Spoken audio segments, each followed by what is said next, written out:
Hello and welcome to the Ale and Audio Podcast Chat Shit Shed section of the show. Hello, if you are watching this on YouTube, you'll get all the extended uncut bits on here because we don't do any editing at all, really. And probably also bits where we get interrupted by children and dogs and parrots and all sorts of different things as well. Hello, if you are listening to this on anything such as Apple, Amazon, Google, all that. Spotify even. You're hearing all this as much of the talk stuff as possible, but just without the music. If you want to hear the music, head over to Mixcloud. Hello if you are listening on Mixcloud on demand, or hello if you're listening to it live on Mixcloud on Ale and Radio. Hello to you too. So we've all had busy weekends. We've all been together, and I'm hoping we've all sort of recovered. So let's bring in our resident Sheddies. Let's start. Well, let's bring them both in at the same time. It's Andy of the Dunning in Stoke, and this time stepping in for Dave, and at appropriate time as well. It's Jan from the Box and Hounds. How are you doing? Good to see you both. Fancy seeing you again. Oh no, crazy. Bloody hell. Wait for a bus for ages and two come along at once. That's it. That's it. Now you're fucking sick of seeing us, aren't you, Jan? Like, Jesus Christ, not these pair of clowns again. So we've all had very busy weekends for various reasons. Mine seemed to start on Thursday. And then, sort of like rolled into Friday, Saturday. And it was, of course, the big Box and Hounds Summer Garden Anniversary Bash, wasn't it? Now, we're going to have a chat about that in a second, but I appreciate we're all probably thirsty and we want to tell each other what we're drinking first. And then Jan, you can tell us, you can do a rundown of how it all went for us. And cause obviously, I'm sure everyone's seen a lot of the videos and stuff already. But anyway, what are you drinking, Jan? I'm just on the Hobgoblin IPA tonight. One of Jan's faves. Gobble. I think I saw a few hobgoblins knocking about the other day. There was one or two I saw the beer as well. Knocking about, to be honest. Yeah. Yeah, that's it. Saw the beer there as well. What about yourself, Andy? Well, Jan kindly gave me this on my way out. Well, when I say way out, so I was off cut at the time. But Little Monsters squash court. There's a little gift on the way. I was actually meant to give everybody one of those, but got a bit too excited. Drank the rest. It's all right because she came away with this beer, and I was putting it in my bag with my other remainders. And obviously, you've kindly given me another beer, Jimbo, to share on another occasion. But Martin also gave me a glass, and you gave me some pin badges. Now, in the midst of me sorting my bag out, I've mislaid my glass. So the packed glass, don't know where it's gone. And more importantly, the new Ale and Radio pin badges have also mislaid. But you did say they might be on my shirt, so I didn't check my shirt. Maybe my badges are already on there, so I'll go check that. But the glass is definitely nowhere to be seen. So I bet there's a few spare ones there, isn't there, as well, Jan? I'm guessing. It's probably here because I seem to have ended up with 4 of them. So yeah, that's probably one's mine. Yeah. Well, yeah. Luckily, me and Dave did a Little Monsters tasting a while back when we were battered in here, and I ended up being ill at the end of it all because we'd had way too much. And I think we did sample the squash court back then, but I don't think we really appreciated it. So I've cracked it open to part of the podcast tonight. And luckily, I got some proper glassware to go with it. So it tastes amazing, this does. For 8% on a Monday night after you've had a skinful at the weekend, this is a right live. really good. So I'm going to have to get them all sent out because I think they go out of date at the end of this month. Do they, Andy? I can't remember. Yeah, you better hurry up. You've got 10 days.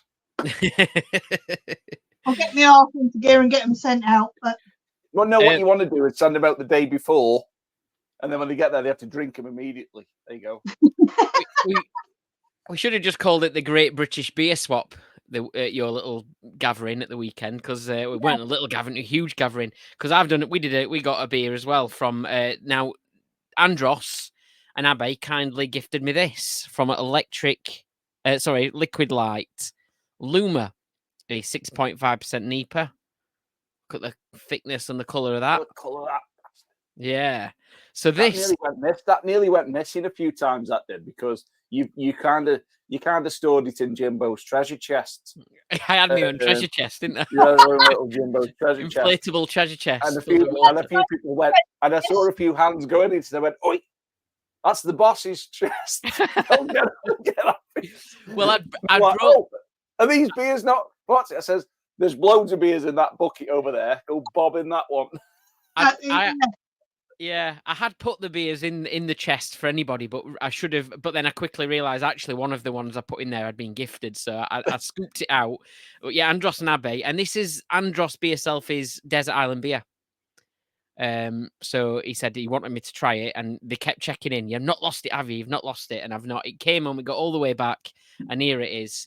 Time of recording, Monday evening. A few days later, it's been chilling in the fridge for the last couple of days, and I'm enjoying this. I can totally get why he said it's his Desert Island beer. I'm guessing they're local as well, or local to Andros, Nottingham, yeah. Yeah. The Robin Hood Industrial Estate. Yeah, it's very good. Been there. It's a proper like 70s vibe inside, as you can imagine, because John loves a lava lamp. It's very much that. I mean, they've got a collection. Do you remember these like porcelain dogs that did a thing back in the 70s, early 80s? They've got a collection, let me tell you, of 70s sort of dressers. The bar is like part teak bar, like yeah. If you wanted it as a pub shed, everybody go, God, it's bloody awful in here. But it actually when it's all together in it like an industrial hub, it actually looks pretty good. But all the little porcelain dogs are hilarious, because all of them, obviously, as you can imagine, when they make a dog in porcelain, it doesn't quite look like a dog some cases, does it? And like Toby jugs and stuff like that. Yeah, so it's a pretty cool place. You just made me think then. Do you remember the other thing that were like, I don't know if it was 70s, it might have been a bit after that, but the other thing that were popular for people to collect and display. Remember the miniature little houses and things like that? Them little like Lilliput shops. Lane. That's it. Lilliput Lane. We should have Lilliput Lane in pub shed form, and we should all have his own little version. Lilliput Lane. Yeah, my mum's got about, Lane. My mum's got about 5 or 6 of them Lilliput Lane. Still got them. Yeah, our house was surrounded by them, but having 3 lads. I suppose two were like normal size houses, though, right? Yeah, probably. That's it. They've gone. They now cost per Lilliput Lane what an actual house used to cost back in the 80s or 90s or whatever it were. But yeah, Pisshead Lane. People start get a new collection going. But yeah, my mum had them as well. But having 3 boys in house who all like to play football with anything we could in the house. Yeah, most of them got chipped and destroyed, and yeah. Anyway, so yeah, it was brilliant. So cheers, everyone. We've had beer swaps and various things as well. And also, Jan, thanks for the Daya glass that you kindly gifted as well. And you've been keeping that one back for me for a while, so thanks for that too. So Jan, tell us about how it all went then. Brilliantly, as far as I'm concerned, but honestly, I'm fucking knackered. I had about 6 hours sleep over the weekend. So obviously, Martin and Nikki came down Friday evening. So we were out here. I didn't go to bed till gone 2. Woke up at 5:30. Obviously, started cooking and everything for Saturday. And then I think we knocked it on the head at 2:30 Sunday morning. But I didn't think till this morning. You went to bed before that. We must have kept you awake with the music. No, I was really tired from getting up at like 5 o'clock to get there. So plus you had a few cans of Coke at this point, so you were definitely ready for bed. You had quieted down a little bit by that point as well, because I think your speakers went off, didn't they? About you was kind to the neighbours, and I think you turned the massive subwoofer connected speakers off. I think it was. I think they went off about what when they first switched it on. It was at the volume it was the night before. It was absolutely booming, and I was like, "Oh my God!" And Pat goes, "That's how loud it was when we were out here last night." I was like, "Jesus Christ!" Yeah, well, the neighbours had 2 nights of it on the trot, but And then Saturday was hilarious because Martin turned up with, I mean, obviously I got loads of beers off of everybody, which is amazing. I need to do some posts during the week, but it literally took me all day yesterday to tidy up. So I'm going to do some posts later in the week. So loads of beers and everything. So first of all, Martin turns up with a plaque. Is it made of wood? No, it fucking ain't. Then Jimbo turns up with a neon sign saying fuck off. I thought there's a theme going on here. Then fuck me, Andy and Sam turn up with 2 signs. And then Brosbar turns up with 2 signs. Hang on a minute. Obviously the one I gave you, there was one for the bar and one for you, wasn't there? In the signs that I gave to you. Yeah. Yeah, I've got a pin up for the bar now, $50. Forget the bar, she's put it above the bed. So I thought this were a bunch of cunts. They know how hard I've been working the last couple of months, and now they've all bought me stuff. I need to get my bloody screwdriver out again, isn't it? No, it's amazing, absolutely amazing. Thank you to everybody that came and bought stuff. We honestly didn't expect you to bring anything. We were just happy that you could all come down, and it was it's expensive anyway, and at hotels and petrol and whatever. But it was just really an amazing day, and I think what made it for me and Kev was we think everybody enjoyed themselves. And that's I did. It just to rewind a second, to remind anyone who doesn't know, the sign that Jan got, and I'm sure that by the time people listen to this podcast, we might have seen a picture of it online, but the one that Andy got was a 50 cent sign, weren't it? Like it's a lovely picture of 50 Cent in his prime, flexing his pecs. I mean, I think it's a one of one limited edition tin sign. I don't think anybody out there has got a tin sign like it. So, well, I have. I've got one. It was brilliant. Everybody definitely enjoyed it. It wasn't without incident. There were a few trips, a few falls. I heard there was accidents. Obviously, me and Sam we had got the bar manager with us, and he was absolutely shafted. So we were like, we better head back anyway. So we were waiting at the bus stop, and then this peep of the horn come along and said, "Do you want to lift home? We're going to Chichester." And Jan's mum and Gary were in the car, and he's like, "Yeah, get yourselves in." So they give us a lift home. So thanks again. But yeah, the bar manager was absolutely naffed. But then after left, all what I thought was getting a bit Larry anyway turned into all out carnage, I believe. What? Can I just say that I was actually sensible on Saturday. I was getting there, but then I think, was it Spenno first? Jimbo, was that the first incident? Yeah, well, Spenno took a tumble down the side of the pool, not in the pool. The pool was great, by the way. We all enjoyed it. We all had a really good laugh in the pool. Them blow up donut things that you couldn't get in, but they were more like hats, like massive sombreros. That where Pablo has got it on his head as a mariachi band. Oh, I was in tears. He looks like one of the mushrooms, doesn't he, from Mario Brothers? Yeah, that's what I was thinking. Yeah. Oh, I was in tears. To be fair, I slipped on that. Nearly slipped down the stairs when I was got out the pool. So I'm not surprised somebody slipped while they were on it. Spenno was got a bit wobbly and then tripped down the side of the pool. And I checked he was okay, and he got up. And then a couple of seconds later, or minutes later, when I was choosing the tracks for the old dance floor on the iPad, getting the music going, he walked past me with a cut finger. But then I think a rumor started going round that he'd cut his finger on the parrot, and the parrot somehow goaded the parrot, which was very loud in Jan's conservatory area, and it had snapped at him. But I think he'd fell. I'm pretty sure it came from his fall. I spoke to him yesterday. He did fall, yeah. Said it was completely his fault, yeah. Yeah. He didn't have to go in the accident book. Yeah, no. And then obviously poor old Jane got a bit crazy when Madness came on and managed to break her foot. One step beyond it was, yeah. That's what did it. Was.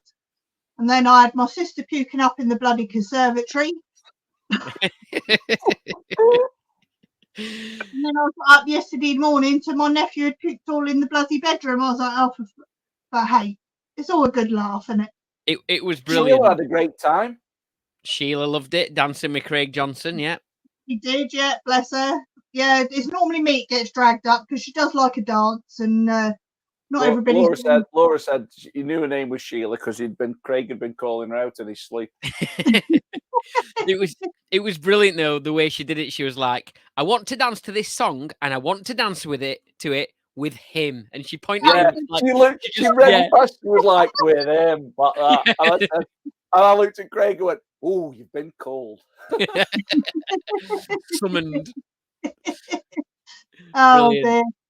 But yeah, so well, the neighbours got. I think it was because Craig kindly offered to go around one of the neighbours to try and find a corkscrew for Sheila's bottle of wine that she bought that had got a cork in it. You hadn't got a corkscrew to open it. She was like, after all that, Jan's box, the worst Jan's box we ever had, and the most difficult one that tripped you up was a corkscrew.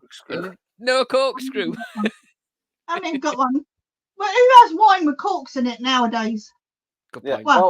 Well, the only one is Sheila went to France and on holiday went to a Lidl in France to buy a bottle of wine. And that's the bottle of wine she chose with a cork in it. I mean, she could have gone to Lidl in the UK and bought a bottle of wine with a screw top that was probably the same wine, but there you go. But actually, funny enough, my mate Katie used like a professional wine drinker.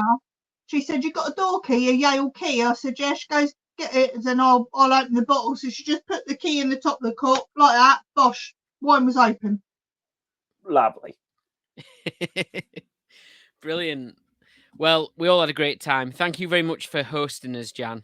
It really was brilliant. We all loved it. I certainly did. And yeah, I have got one more question. How many dishwasher runs did it take to wash all the glasses? Oh my God, 12. Because I've got a lot of glasses, but when I walked into the Box of Nouns, I was like, by the power of Grayskull. There must have been 48 Timothy Taylor's landlord special, Timothy Taylor's glasses on the bar.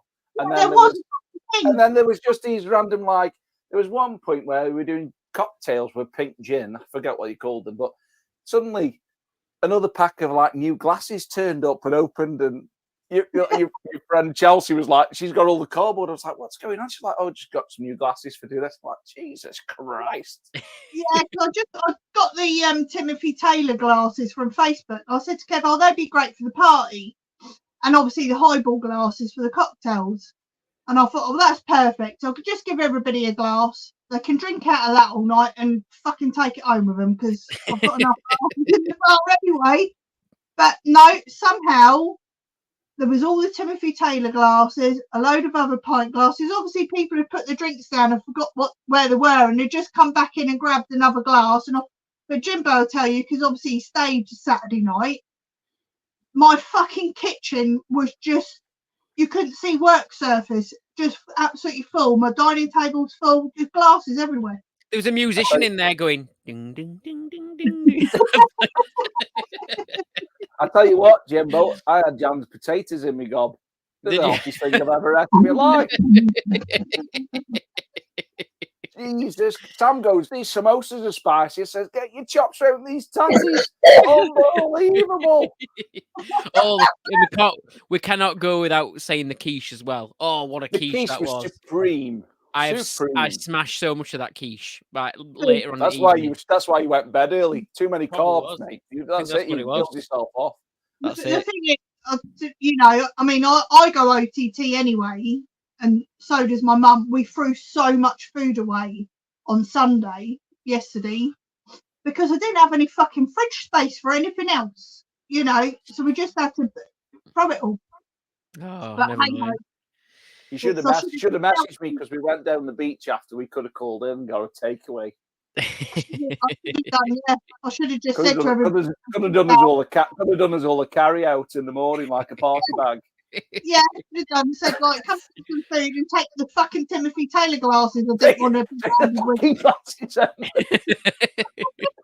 actually, it's all right because they've all gone. You know the whiskey barrel. Yeah. All those glasses I bought for the party have gone in there, actually. They've all fitted in there lovely. So they're out the way. And then if we have a party again, they're there, aren't they? So when's the next one? That's the thing. probably, I don't know. Well, honest to God, I would do another one this weekend because it was just brilliant. Absolutely, it really was a good laugh, great fun. I would do another one this weekend, but I don't know, possibly my 50th. Like, that's long way. That's ages away. That's bloody ages away, yeah. All right, then fuck it. Next year, we're doing another one next year. Right. Okay. Here we go. It's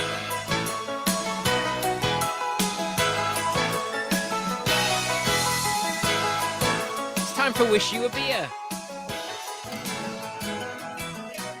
Now, I was hoping David be here for this bit because I thought we'd do it based on the Abbeydale Road Beer Festival that took place in Sheffield from last Thursday through to Sunday. We went on the Thursday largely because we were, I was going down to Jan's on Saturday, and I wanted to get there first day, get some go around, get some great beers because Joe did say that some of the best beers will have gone very quickly because there was some great tap takers overs on this Abbeydale Road. So we went Thursday. Dave came down on the train. We met at the train station in Chapeltown at 12. And this is where it all started going wrong for me. When you started? When we started, because the bars on Abbeydale Road didn't open till 1, which is earlier than they normally open. Bear in mind it was Thursday, but they were all opening at 1. So we had an hour to kill. So we had half an hour off at the Sheffield Tap train station at Sheffield, the pub at Sheffield train station. Half there. Still had a bit of time to kill. So we headed over to Triple Point, and we had. I wanted half in there as well, but Dave saw that there was the pint of Sheffield on, the newly rebrewed pint of Sheffield. Dave said, "Did they redo that for the festival?" For the festival, it's the same brew, as in the same recipe as the one that they did in March. Well, it might have been a bit earlier, February maybe. Yeah. But the same recipe, but they rebrewed it just for the festival and for this weekend. So I said, let's have half of that, and Dave I'm not going to the bar and asking for half of a pint of Sheffield. You can't have half a pint of Sheffield. You got to have a pint of Sheffield. So yeah, so it ended up being a pint. And then we got to Abbeydale Road, and that's where the fun started, obviously. So there's 12 different on Abbeydale Road, like the south side of Sheffield. I mentioned this before. It's the south side of Sheffield Centre. It's the place you don't usually venture. No, because owls aren't really welcome down that end of the town. It is considered the bit more Sheffield United area of the city centre, a little bit more. But there are 12 really good venues all within a tiny stretch of each of it. It's half a mile or less than half a mile. Joe from Pints of Sheffield said. I've got the T-shirt, by the way, while I do this. Abbeydale Road Beer Festival. It's got a great print on the back. Look at that. Cool. Look at that. It's lovely. It's basically the map of the different venues and stuff on it. Oh, that's really cool. Yeah. So it starts at the Bear, and we thought, on a beer festival, you normally go for something sessionable, don't you? Your problem is you took Dave with you. I think if it had been you, your brother, and your dad, you'd have been fine. Well, that's it, because you took that dozy clown with you. Yeah. Can I just say as well, my brother, my dad, and Dave are all pretty big and tall in comparison to me. So they've got more volume to fill, So they're a little dense. Is that what you're saying? Basically. So we ended up starting because Dave was like, no, we're all having this one. We started on a third of the DDF Mars bar from Vault City. 15.5%, I think it is. Something crazy. So that obviously it wasn't it started going downhill very quickly. I'll just give a shout out to the others on the trail. It was the Dead Donkey. You got Turner's, Abbeydale Tap, Cole's Corner, which was a venue, but it was where you kind of got your merch from for the Abbeydale Beer Festival. A bit of a crazy place, but they did serve a few beers, I think, in there as well. You got the Teller, the Picture House Social, 2/3, great venue, the Gin Bar, Barraboy, and the Broadfield. And we did them all. We did all 12. Obviously half in the majority of them, apart from that third that we had early on. And yeah, I was going around doing the interviews, but by the last one, which has been circulating on Ale and Radio, I think it was the Teller, I think we went to last. By the last one, Dave had to take over. And he can hear him on the radio taking over, and I can barely get my words out. So Dave's running the interviews. There's also Dave put a picture on in the after the day out where we were in a photo booth in the Picture House Social. I can't remember it, and I still can't. It's days after. I still cannot remember being in this photo booth with Dave and Pints of Sheffield. Can't remember it at all. So, in a nutshell, all of those venues are worth it. Like Abbeydale Road, you will not go wrong. Make sure, I'd probably suggest outside of festival season, go like 4 o'clock onwards on a Friday, Saturday. Make sure you have a big lunch. Big lunch. All of those venues worth visiting. If you go to the Glass Frog, which is one of the other venues, if I mention them, if you go to a place called the Glass Frog, ask if the pianist is in. Careful not to mispronounce that. Especially if you had a few. I'm not sure what I called her. But anyway. I saw a girl playing the piano. She's brilliant. She's excellent. So and she'll do a little rendition for you. So if you ever go past a bar called the Glass Frog, ask for the pianist, and she'll play a few tunes on the old piano that they got in there. Lovely. But it's a great stretch of bars. It's definitely worth doing. Hopefully it'll be there again next year. But it's the third year they've done this. I've been there, got the T-shirt, been sick when I got home 3 times in a row now. So, and yeah, Dave can tell you about mentioned it. Joe, remember we met way back earlier in the year where we accidentally bumped into Joe? Yes. In London, of all places. He said about it being on the certain date, and we'd already committed to going to Jan's at this point, so it was off the charts. So maybe next year. But Joe kindly gave me I've got an Abbeydale hat. Yes. Knocking around somewhere. Abbeydale Road hat from the previous year's festival. So excellent. There we go. So there you go. Just talking about coming down tomorrow, can I just give a massive shout out to Norman as well? Who bought me my very own black disco ball. So I've got to find somewhere in the house for it. It's going in the kitchen somewhere. He said, just put it under the gazebo. I was like, no, it'll get ruined. So I absolutely love it. Gazebo. Yeah. You've just reminded us as well, right? Like the party was flowing and it was going brilliantly. But by the time it got to 5 o'clock, which is still early doors, we turned up the speakers, didn't we? Because bangers versus balls versus bangers came on. From that moment on, that's where it just carried on, didn't it? Like Sam said that Jan's bangers were amazing. Oh, bless her. In fact, I think Norman did a live, obviously, during the night. So I didn't have my phone on me all day. I thought I'm just going to have to nick everybody else's pictures because I'm going to be too busy making sure people are. Yeah, I've got 3 pictures, all of the Box and Hounds of the pub, not of anything else. Luckily, Sam took some photos of everything else, so I've got to put my post. I've got to put my post together. So I'll put one out at some point. But yeah. To me, is it yesterday? Yeah, because I sent him. I've tagged him in the reel that Norman had done. And right at the beginning of it, because he puts the shower curtain in and then turns around, everybody's got the bloody glow sticks on and all that. Kev says to me, he said, if you didn't know any better, you think that was IB for us. I said, yeah, till you look at how old every cunt is.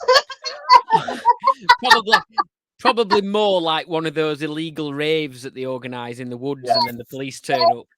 Mind you, Wayne Lineker's big in Ibiza, and he's an old cunt, so. Brilliant. Excellent. Yeah, it was a great weekend in all, though, with everything that... We just keep having flashbacks and memories of different parts of it. That's the best thing about it, isn't it? That's it. Everyone's their own thing. It's like... when we first turned up, obviously, Jimbo, we weren't expecting Jimbo to be there, but he'd like trolleyed himself down the M1 as fast as he could, had a quick pit stop, met a fella in Chapel, in the service station, the guy from Chapeltown that he knew. It was my mate's wife. I looked up, I heard this voice go, who's this fella here? I know him. And I looked up and I saw it and I couldn't believe it. I was like, what's going on? Like, I'm about two and a half hours from home or something. Yeah. And then we turned up thinking, we'll be, other than Pat and Nicky, because they stayed in the bloody wobble box on the drive, didn't they? We were thinking, we'll be first. Knocked on the gate. I was like, somebody's at the door. Who could it be? And Jimbo opened the gate. I was like, for fuck's sake.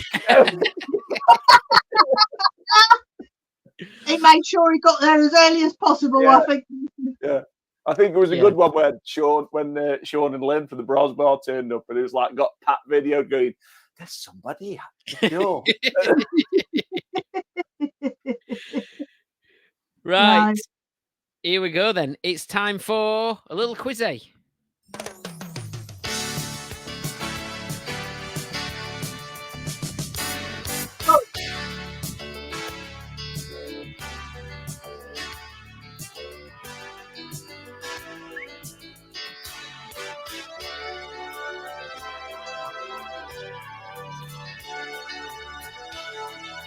I know Jan means business. He's got a pen ready. I need to. I haven't got my glasses on. And I can't read it. All right.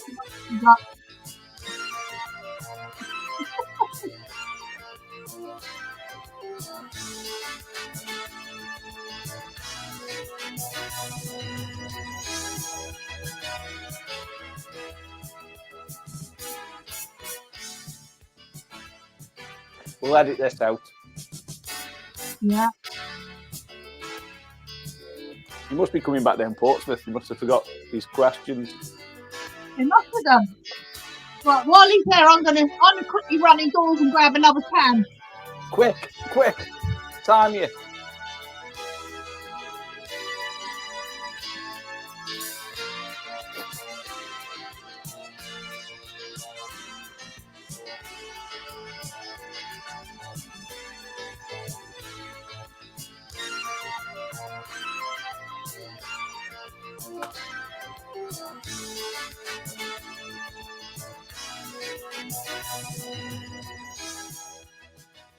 Longest quiz intro in the world. I didn't realise it was that long. I thought it had stopped and you'd be Jan goes, fucking hell, I might as well get a drink. I didn't realise. We were worried you'd left the questions down in Portsmouth and you had to go get them.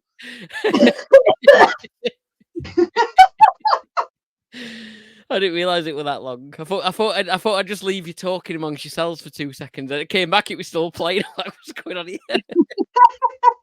Me and Jan are going, it's the first quiz hide and seek. But right. So here's your first question. How long in seconds was that intro? oh, months. Right, here we go. Here is your first question. So, which Scottish football club have Fierce Beer teamed up with to renovate the football club bar and lounge and release a new beer? It's either Motherwell. Is your Motherwell? Remember that? Aberdeen or Rafe Rovers? Or is it Rave Rovers or Ravers? That's it, yeah. So yeah, I'd say Jan's got a slight advantage here, being Scottish and all. Not really, because I fucking hate football. So Andy, what are you saying? I'm just, I think they're based in Aberdeen, so I'm just going to go with Aberdeen. Aberdeen, okay. Aberdeen. I'm going to go for something different just because. So I'm going to say Motherwell. Motherwell, okay. So it's Motherwell against Aberdeen. Let's take a look. Has anybody got the right answer? Somebody does have the right answer. So it's definitely not the Rove Ravers. Yeah, it's not them. It's not 4-4-5 East 5-4. No, it's not them. And that actually has happened before, hasn't it? Yeah. A few years ago. The day finally came. Well done, Andy. Hey! Your brewery geography knowledge has come in very handy there. You were correct. They are in Aberdeen. And yeah, there they are. They've kind of done this new lounge. I tell you what, them pumps look good, don't they? They do, yeah. So yeah, that's Fierce Beer. So There we go. So if you ever Fierce Beer were like one of those first breweries that kind of made those really big, bold stouts. Like they put stupid things like chili in it, or do you know what I mean? Like big, like stupid imperial stouts. I had one. My friend bought me one for my birthday one year. Very big moose. It was like 13% imperial stout. It's just like liquid tarmac in a can. When you poured it in the glass, it was like, Jesus Christ, what's this going to do to me? But yeah, I've never been, but I like the whole sort of design elements and stuff, and that's pretty cool. Those pumps and stuff, they look really good. They've been about a while, haven't they? Like say, they are one of the big names, and you kind of sometimes you think, oh, Scotland are proper up there when it comes to craft beer, aren't they? Because they've got some huge breweries, and a lot of them that have been kind of been around quite a long time, and were the kind of like trendsetters as well. So I love the little. They haven't changed redesigned very much, but their logo is like the hop corn, angry hop. Obviously, the evil face on it. It's like it looks really good. Yeah, I know a guy who's actually got a tattoo of it on his arm. It's like that Williams Brothers, though, isn't it? 22 of their beers are finalists, and just it's crazy, isn't it? Really. Exactly. So Scotland really is leading the way. I'm sure our Scottish contingent will love hearing all that. Dumbuckety Score, K52 MPD, Pink Gin, all the rest of it. We were drinking Pink Gin cocktails, weren't we? Pink Gin. Oh, they were good. I enjoyed that. Yeah. They were in it like a tumbler-sized glass, weren't they? They were like 3/4 Pink Gin. They were like this much Pink Gin, weren't they? And then there was like this much bit of lemon, like it waft a bit of lemon over the top of it, like just a taste of it, yeah. And Sam goes, I don't like Pink Gin. I don't like lemon. It's a bit lemon and lemon, but because Jan put a bit of grenadine in it, Sam was like, this tastes amazing. Grenadine sorts everything. Jan did have one. I think she went a bit lead hand with the grenadine because Jan's was like this colour red. And everybody else's was quite pink. She's like, I better have that one. I think mine just got sugared about a bit at the end. Oh, it's not as bad as those chocolate cocktails you were making later on. They're amazing. I turned them away straight away because there was no way I was having alcoholic milkshake. No way. See, I didn't want that because, as you know, milkshake is my hangover cure. So I did not want to taint my only way away from a hangover the next day by having something similar. It was the fact that you went through the effort putting the squirty cream on the top. That's the one we met. That's the one Pat drank out the drip tray because it had all spilt everywhere. Yeah. I had to make an episode, didn't I? Had to try and Sorry? I said it's all coming back to us now. Yeah, I had to make myself look a little bit fancy, Yeah. Tequila Rose shots going round. Oh, there's carnage. I think your friend was more an instigator. Chelsea was her name. She was the instigator behind that sort of dishing all them out. Yeah, fellow member of the Cattery Society. Yeah, I just kept on the train saying to Chelsea, dish these out. We've got to give a big shout out to your friends, actually, like Chelsea and Katie, and there was quite a few other your mum obviously with the food and everything, everyone mucking in, and so thanks to all them as well, because they made it great too. So no, they definitely did. So next question, Dan from 1 Minute Beer Review was in various news articles last week for trying the world's strongest beer, what he described as leaving him feeling like his tongue was on fire. The Scottish beef... I can't even... Come on, Jan, you're Scottish. Can you pronounce that? The beer Scottish Beaver Fire by the 88 Brewery in Edinburgh is what the beer was, but what is the alcohol percentage? Is it Beatha or is it Bytha? Bytha Fire. Bytha Fire. Maybe Bytha Fire. Yeah. Scottish Bytha Fire by the 88 Brewery in Edinburgh. What's the alcohol percentage? 1 Minute Beer Review. So Dan from 1 Minute Beer Review. He's been in loads of the papers this week, we spotted. And he's been on Desert Island Beers. So he's featured on this podcast in the past as well. But what is the percentage of this beer that he got hold of? I think he did it for his birthday as well. It was like a bit of a birthday treat to himself, and he obviously TikToked it and stuff. Yeah, I've got a bottle in my fridge still 3 years ago. My mate bought it, and it was supposedly the strongest beer ever made, and it's 75.5% or something ridiculous like that. I can go get it while Jan discusses the answer, and you probably give it. I'll go get it. It's called snake venom, but I didn't realise it was by fire. I don't think it is, I think it's a different... No, it could be a different one. I'll go get the one I've got. I think snake venom's always been touted as the other strongest one, but so how accurate this is, but apparently, according to the papers, it's the world's strongest. But Jan, what are you thinking? Well, that's the only one I've heard of, and I thought that was about 75%. So if they're saying this one is stronger, maybe I don't know. Let's go for 80%. 80%, okay. Andy went 75.5. Jan's gone 80. Yeah, you're right. You're right. Snake venom is 67.5%. Okay. So you sticking with your answer? I'm going to go with that's probably stronger now because I've had this for a very long. I don't think there's a date on it because it's just pure ethanol. Yeah, I've got till 2028 to kill myself, so this might be the deal. I'll be over and out after this. Yeah, one. Well, what a way to go, if anything.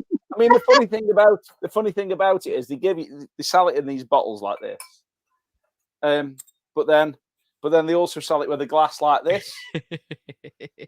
So, and they actually say that it's a recommended measure of 30. Where is it? Stupid.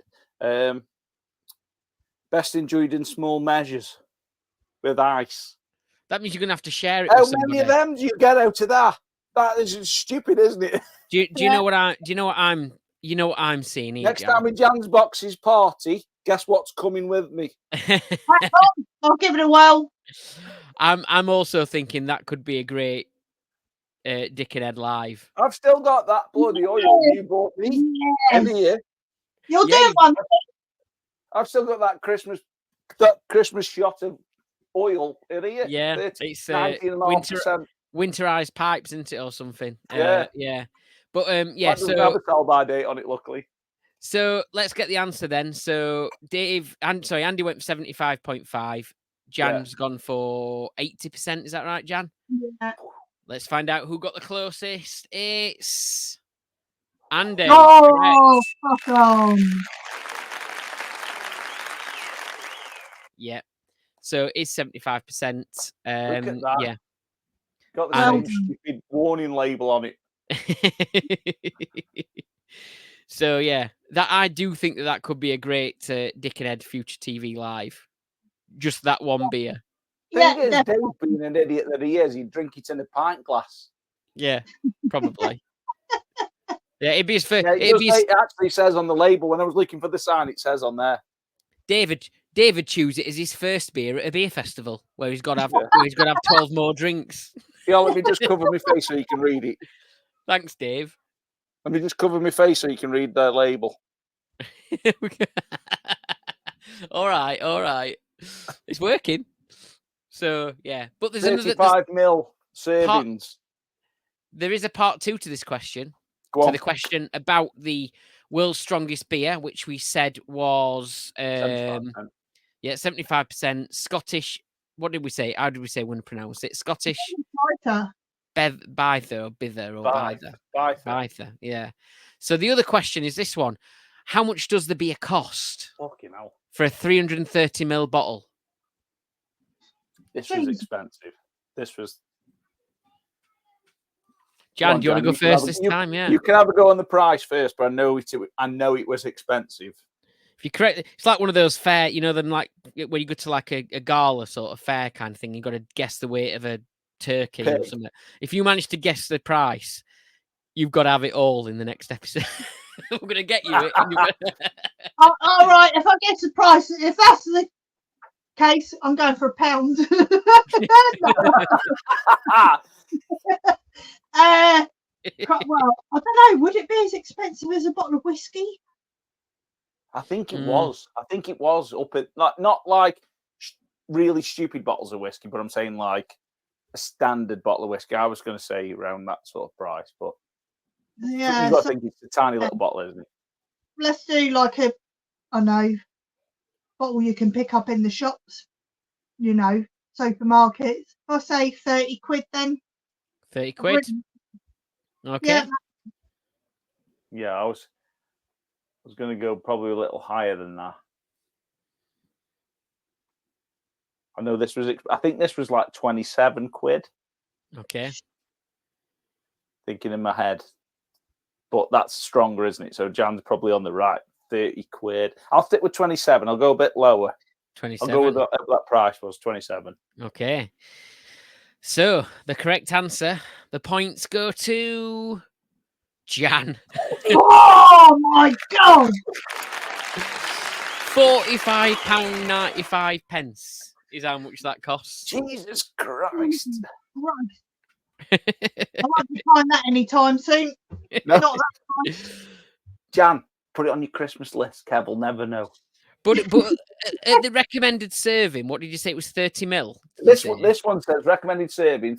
Do not. It says, warning, this beer is strong. Do not exceed 35 mil in one sitting. And then on the bottle, it says, enjoy with in a small glass with a piece of ice.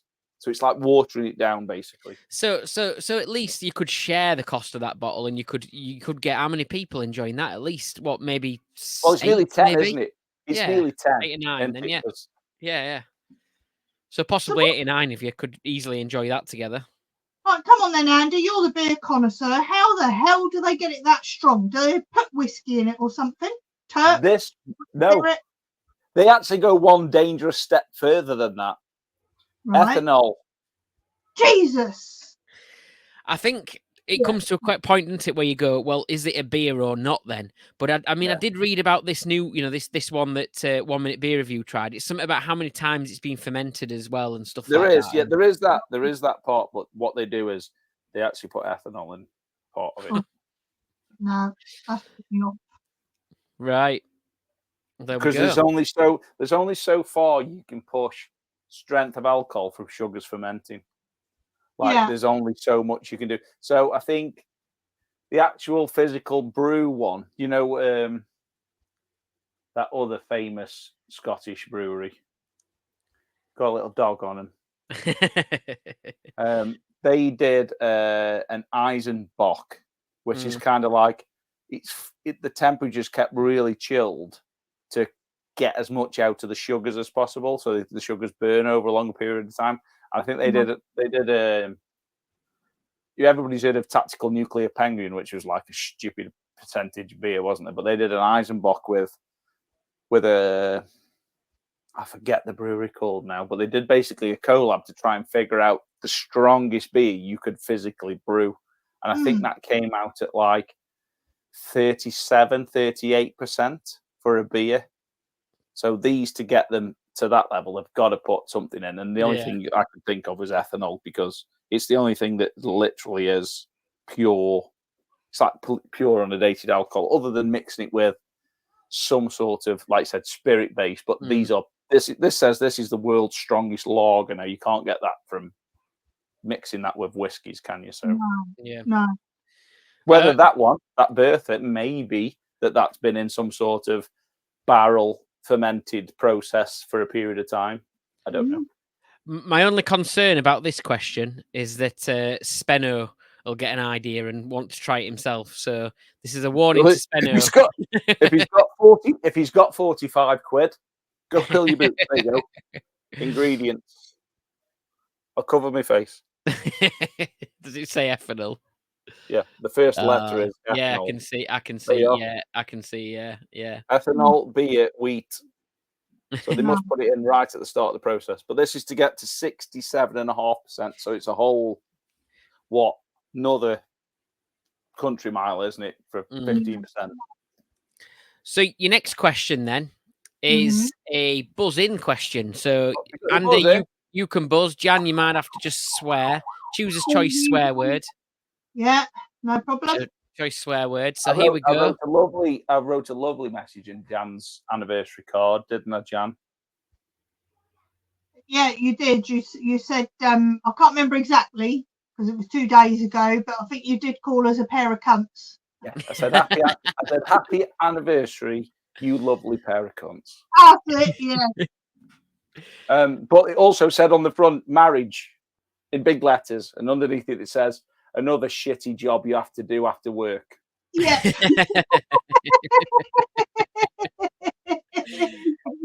It was brilliant. Did get some cards as well. It was honestly just amazing. Didn't expect anything at all. So here then is the buzzer question, and we have got multiple choice if you're struggling, but we'll start off with the buzzer question. So here we go. A new key beach bar was in the news last week after introducing what to help staff get beer kegs up and down to the beach.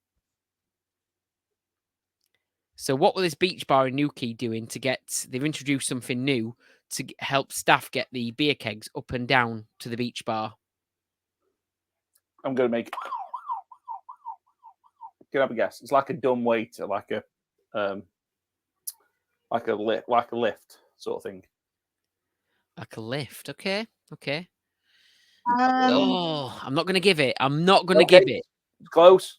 You're not too far off. Oh fuck! I've got no idea. Bloody You can buzz again if you want, Andy. No, I'll let Jan have a chance. An escalator of some sort. An escalator again? No. A zip line. A zip line? Is zip line the correct answer? Yeah. Correct. Oh. Well done. Settle, wasn't it? Yeah. I think one of the multiple choice answers, if you needed it, was like a big bouncy castle that they just launched it on, just rolled it off the cliff onto the big bouncy castle. You're on him all. Probably want to get the kids off it first. But no, they've got a zip line installed, yeah, at this Newquay Beach Bar. It's a great idea. So, unless obviously snaps and anyway. But yeah, there you go. That's a wicked picture. That's pretty high up as well. That must come down with a right thud. Sounds like one of Jan's Caskmaster challenges. What have you used? 11 step ladders. And then took it all back to Wicks. Yeah. Don't tell everybody.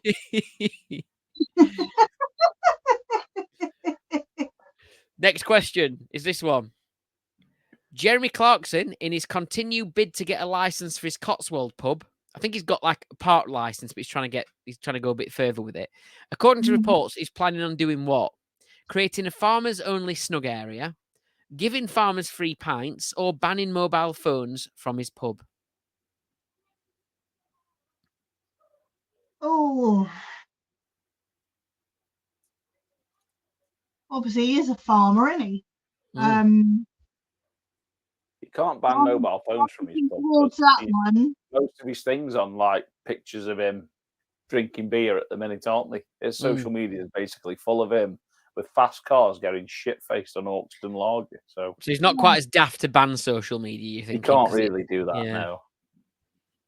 No. So, yeah, I think I'm going to go farmers get free beers.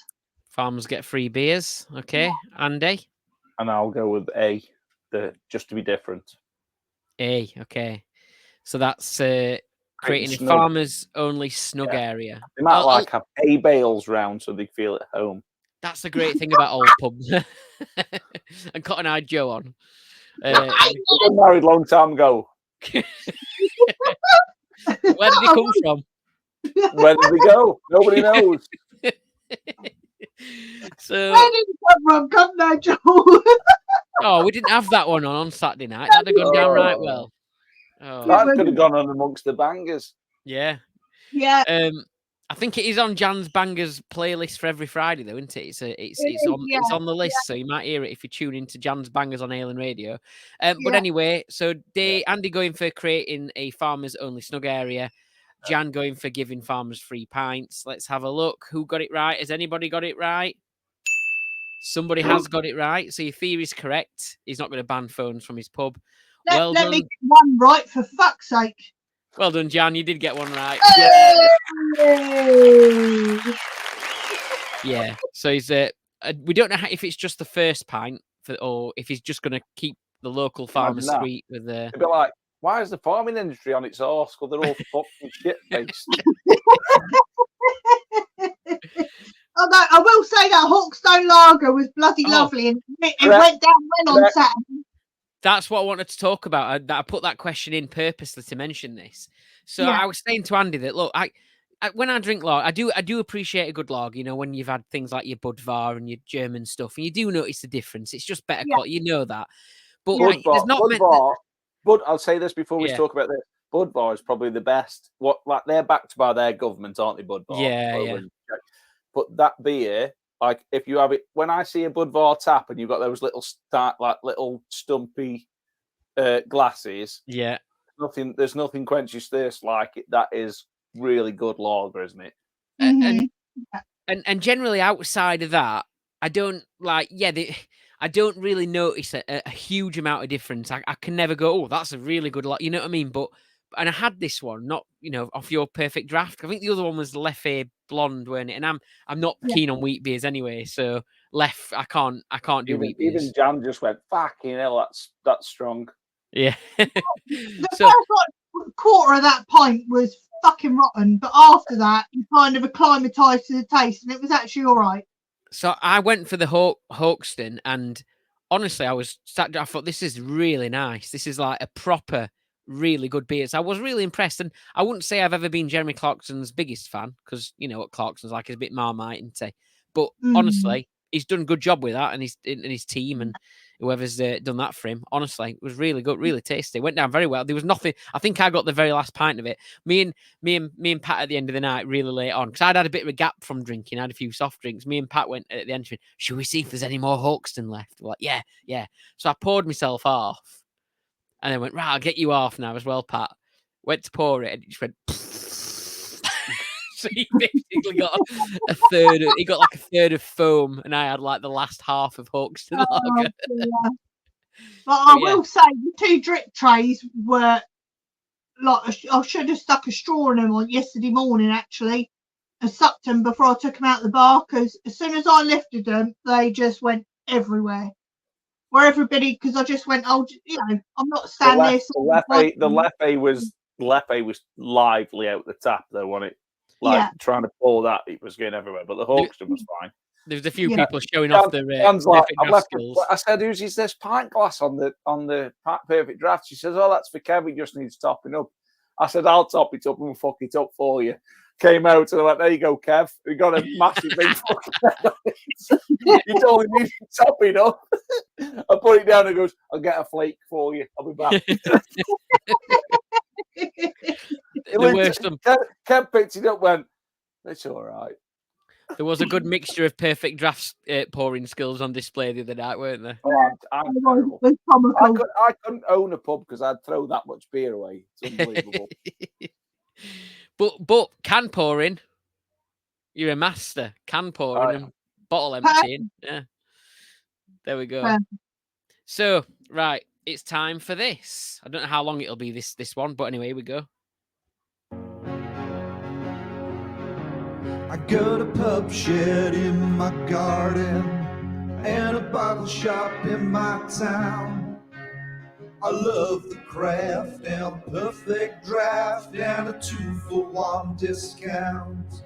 So when it comes to beer, I need a deal that'll keep the prices at a steal. So I'm calling up Martin Brewis. So there isn't much in the way Martin Brewis from what I could see, but maybe Andy and Jan might have got a few things to tell us about as well. Oh, hang fire. One second. We just spoke about Perfect Draft, the only thing. Sorry, Perfect Draft, they've got like another... I've paused it, sorry. That was my... sorry. God, I was on pause for an hour then. Ada was just telling me. She said, Daddy. So I went out and she went, I'm okay.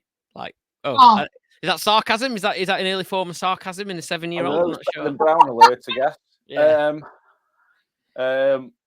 What I was saying was the only thing I've seen, and Jan just reiterated it before, was with the Olympics being on, Perfect Draft are obviously jumping on that bandwagon. There's like 26 different kegs that you got 20% off or something stupid. And I guess this is just running for while the Olympics is still going. So you've got a few more. I think the closing ceremonies next week, isn't it? So, yeah. So Yeah. I think if Hawkston's available, go and snap it up. Yeah, definitely. Because the multi-buys is normally 3 kegs and then you get 20% off the 3. Yep. So yeah, it is good as well. It's free delivery as well, isn't it, for 3 kegs? So free delivery, yeah, and obviously you get £5 back for each keg. And we're really lucky because 10 minutes down the road we've got a Premier local. They've actually got a thing on the app now, Jam, where you can actually put go and find shops near you that stock the kegs as well. So that's good if people are worried about it. I've actually done on the app, when you go in and you get your beer tokens. So you do that on the app as well now. Yep. And then but you can take the kegs back there. They don't physically give you £5 for each keg, but you can take 5 kegs back and then get a new keg. So something worth considering. I think we've converted that over. So Martin said to me, he says, I'm definitely getting something like that. So. But me and Jan and Dave's got one as well. If you reach out to any of us, you actually can get a referral code. If you've not got a perfect draft machine and thinking about getting one, whether it be for yourself, a birthday, or whenever, reach out to us, guys. Yeah. We can give you a referral code. You get £15 off, I think it is, or 15%. I can't remember which is the percentage or pounds, off a machine and beer bundle. And whoever you refer it off gets £15 worth of beer tokens to spend on their next keg. There you go. Very good. Yeah. Yeah. So keep an eye on the perfect draft, see what's out there. Another thing that I got an email for, I'm guessing if anyone else is on the Thornbridge mailing list, you may have got this as well. They've been doing they're kind of mixing up what they're offering at the minute in terms of cases and stuff like that. They've just got this offer on Quiet Storm, which is it's a single hopped pale ale. But it's featuring the Sabro hop, which to those who know the Sabro hop, have had it before. It's kind of got a very light sort of coconutty kind of taste to it, hasn't it? Yeah. Sabro up front will have a really ripe, sweet pineapple, tropical vibe, always flattening out with a coconutty finish. Yeah. So it's it kind of gives you the sweetness, but buries the bitterness of beers usually. So single hop variants, you're going to get it's going to be very heavy on the coconut side of things. If you don't like coconut, don't buy it. Yeah. That's what I say. But if you're one of them people who are willing to try it, give it a whirl. Well, if you're one of those people who leaves all the bounties in the box celebrations, it might not be for you. But I've had Sabro in other beers before. But like you say, if it's mixed with if it's in there with other hops, it probably not quite as. You don't probably get quite as much coconut here. The single hop beers are quite divisive, aren't they? Because people like variation of different flavors. So hops give variance, difference of flavor versus bitterness in beer. So it's kind of that very fine balance. But if it's single hopped, you're basically showcasing the entire depth of start to finish of that hop. So people like single mosaic beers because some of their stuff is really fresh, but you get that little bit of pithy bitterness at the end, which is kind of good for real ale drinkers. Anything like citrus, very citrusy, obviously everybody knows that, but I'm guessing there's give you funk, there's stuff that kind of hits you with different bits that kind of people don't like in beer. I'm assuming there's some hops that they just wouldn't use on their own in a solo series because they wouldn't willing to do a single hop variation. It's just the brewery would tend to do it. So I know that Sure Shot they love their sort of Nelson Sauvin, grape gooseberry. Their sort of, you notice that's a lot in their. So that's what I was going to ask. Have they done a solo Nelson Sauvin? Because I love some that. People have. Yeah, some people have. I think Vocation did one year where they did a Nelson specific beer. But there's people where these new hops come around, these different varieties come around. Obviously, they don't get named straight away, but there's people that try them as can that work as a single hop variety? And you might think, actually, for what we want to do, doesn't fit with our mold. But then another brewery might say that works for us. So it's kind of stuff like that. But for a consumer, it's really good to try a single hop variant to kind of go, I like those particular bits. So when you come across a beer later on, you might go, I know what that is. I've had that before. You know what I mean? That's it.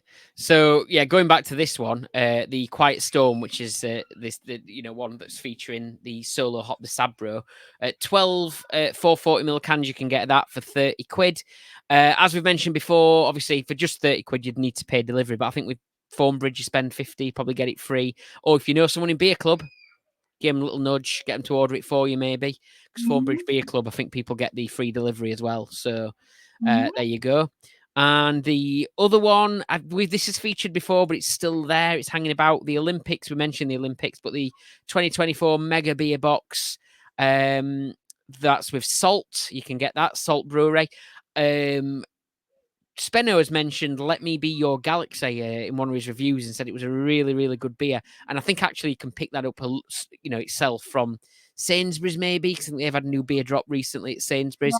But he did rate that beer highly as well. So, but if you want to get a kind of nice big mega box from Salt, you're looking at, it's down from £89.60 to £66, and that's for 24 beers, I think that is. 440ml cans. Sorry, 40 cans.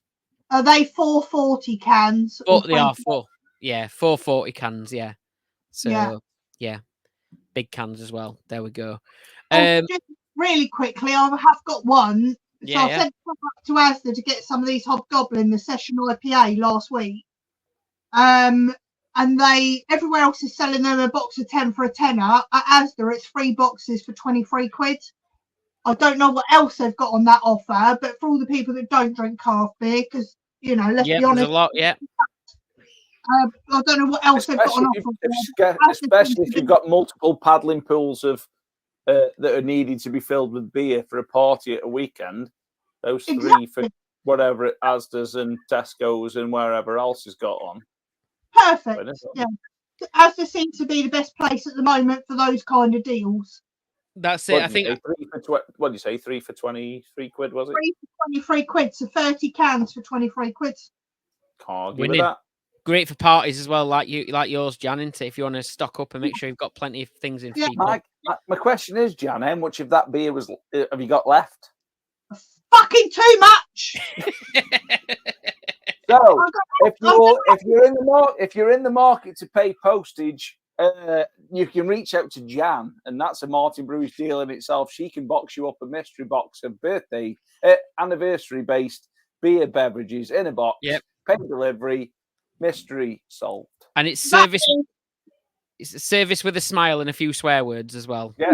She'll write on the box in massive letters so the postman knows that he's a cunt. That's a great idea. Honestly, I think if I drank 3 beers a day for the next year, I might get through them all. Reach out to Jan if you would like it. If you would like a Box and Hounds mystery beer box, it's paid delivery. It's a new subscription service. It's a limited time only. Reach out and she'll sort you out. And you might get an angry parrot in there as well. You might. It's not very often you can have a conversation with somebody's mum about calling somebody a cunt. Jan's mum's on the level. You can see where I'm getting it from now. Yeah.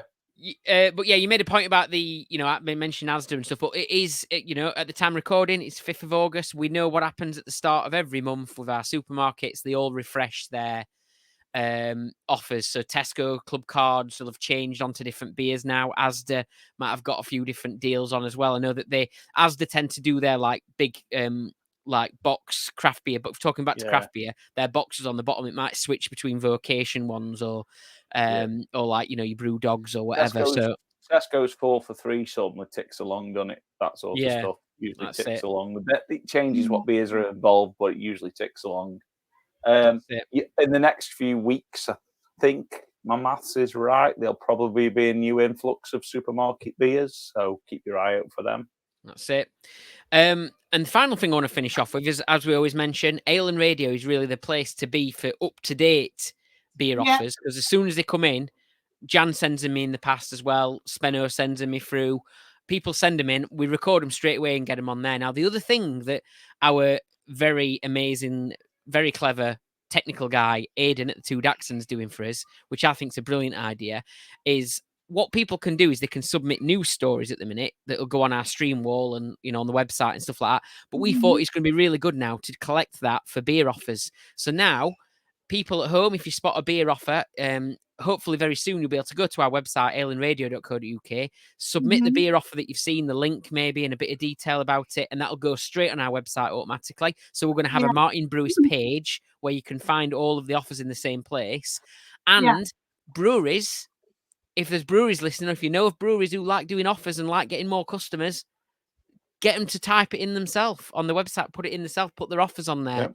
So they'll be glad to know that within a week, the Ale and Radio has gone from 99th in the radio charts to yesterday at 64th in the radio charts to today at 57th in the global radio charts. It's only going up. It's very strange, those charts, yeah.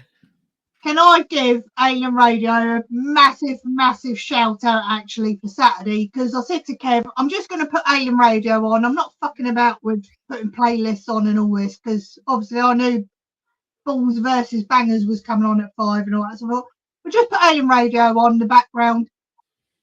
Jimbo goes to me, is this Ale Radio? I said, yeah. Oh, do you want me to take over? I said, oh, yeah, magic. We've got a bloody DJ for the night. So huge shout out to Ale Radio. The funny thing was, he was recording as people turned up and he was interviewing them. And then within seconds, he were on the site. Martin's, I forgot his name, Martin's son, sitting there. He just went, how did he do that? Louis. Yeah, Louis. How did he do that? Pat was like, how did you do that? He was like, couldn't believe it. But the funny thing was, as we're talking to people, I could hear inside the box announce the music. I was like, fucking hell, is he in there as well? Thank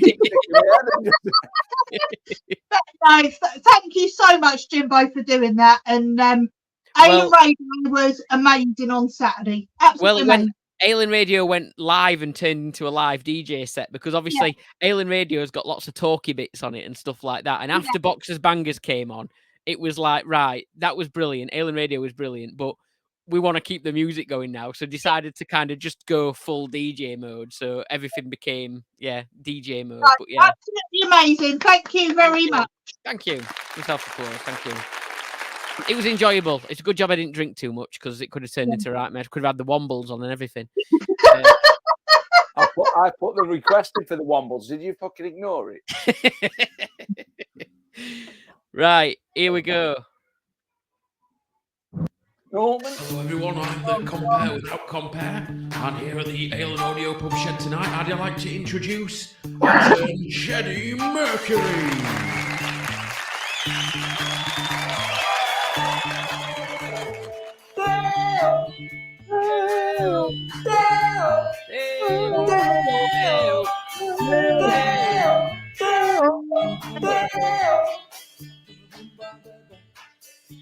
So yeah, Sheddie Mercury. I didn't think we'd have him today because he's on tour. Sheddie Mercury's on tour at the minute. He's going between venue to venue. I think he's got to Cavern Club, I think.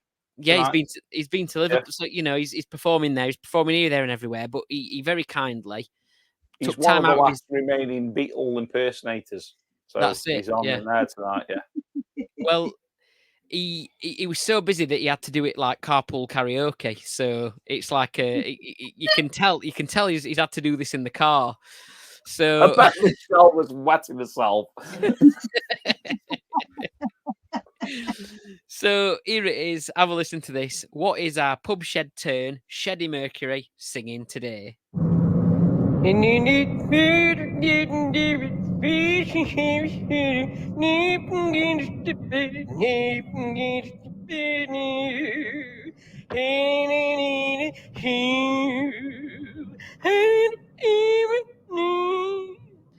you go. That was once. Still not looking sure. I got it. Can I just say I got it first go? Okay, big head. Not always. I did get it first go. Right, here we go. Second time. What is he singing?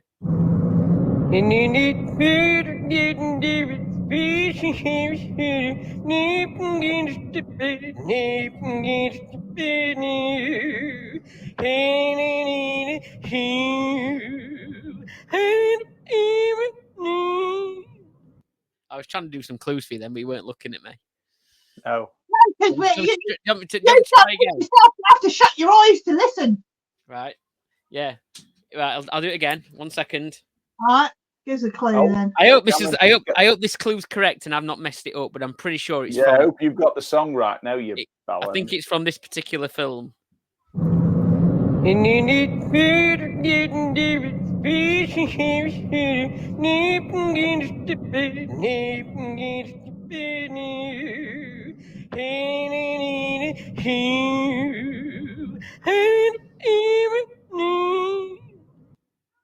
Can you describe what I was doing?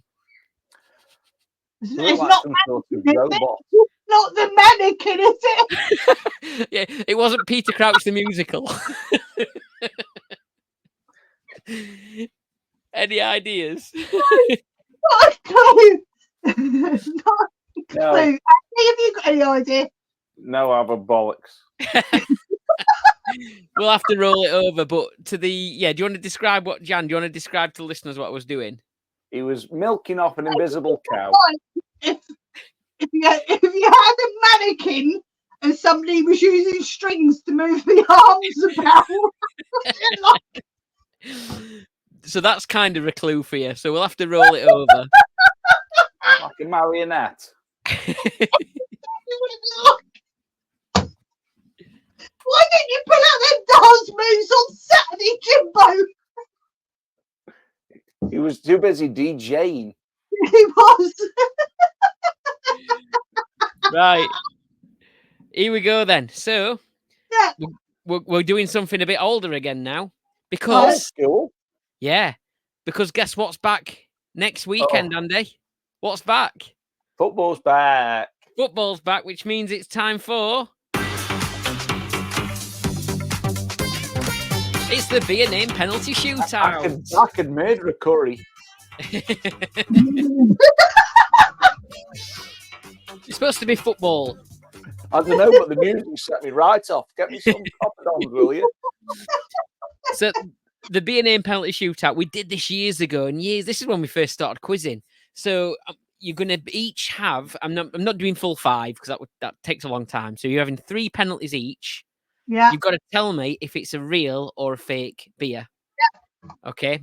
And it's based on the name that I've got off Untapped, and I won't pick home brew beers. It's only beers from actual breweries. Okay. Some of them you might not have heard of because they might be in other countries, but they are quite up there on Untapped and the proper beers. Okay. So Andy, do you want to go first or second? Because you won the quiz. I'll go first. You go first. Okay, here we go.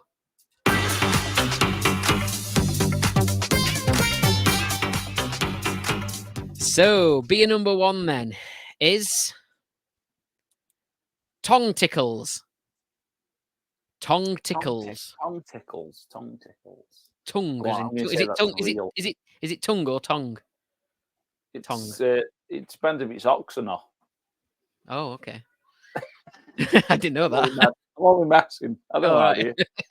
I'll just go with tongue. Tongue tickles. Yeah, I'm going to go with real. You're going to go with real. He steps up. He shoots. Goal! 1-0. It is real. It's from Noble Ale Works in California. Okay, so there we go. That was Tongue Tickles. Okay, Jan, it's your penalty. To draw level, here's the beer. Hairy Helmet. Hairy Helmet. Can't be real, mate. Oh. You saying it's false? Yeah. Hairy Helmet. Jan doesn't believe in it. According to Kev. No, I'm joking. Hairy Helmet, not real, apparently, according to Jan. And she steps up, she shoots.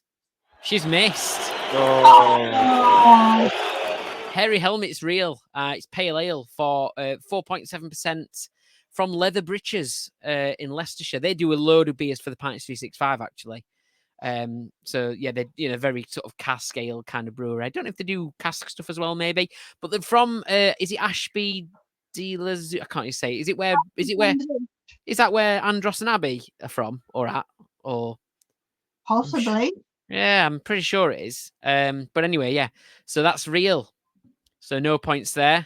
What with that bloody name? It wasn't Pablo, was it? Probably. Back to Andy. Here's your beer, Andy. Your next one, your second penalty. Mankini lines. No way. Mankini lines. I was glad there was no Mankinis in Jan's pool at the weekend. Let's put it that way. I tell you what, if my dad had turned up, there definitely would have been one. He's got a Santa Kini. No, I'm not having that. Say no. He steps up. He shoots. He misses. Oh, wow. Yes. Also real Mankini lines. It's a dipper. 8.2% from Humble Sea Brewing Co. I believe they're in the States. I forgot to put that down where they were from, but it is in the States somewhere. So there we go. Okay, Humble Jan. Sea, I think have ducks on their logo, usually on some sort of. Yeah, you need Cloudwater sometimes do their beers like sale through their store. Oh, cool. So they've actually worked with Cloudwater before, you reckon them? Yeah. Did you say? Oh, that's cool. So there we go. Next one then for Jan is this one. Sausage Snuggler. Sausage Snuggler. It's your anniversary. I want to say it's not real, but I didn't think the last one was real. Oh, no, I'm not having that. No. So Jan's saying it's not real. Still yet to score on, have you, Jan? So this could be your first penalty goal. Here we go. Oh. Let's have a look. She steps up, she shoots, and she's missed again. Oh. It's real. Another real one. Sausage Snuggler. 6%. For the win. Next one's for the win. Yeah. From White Dog Brewery in the Netherlands, this one. Okay. So if Shed 62 can get hold of any sausage snuggler. Yeah. And the beer.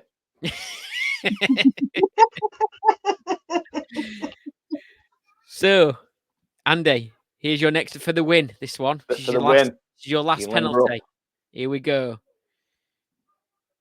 Fermented fart. There was a lot of them knocking around in that pool on the weekend.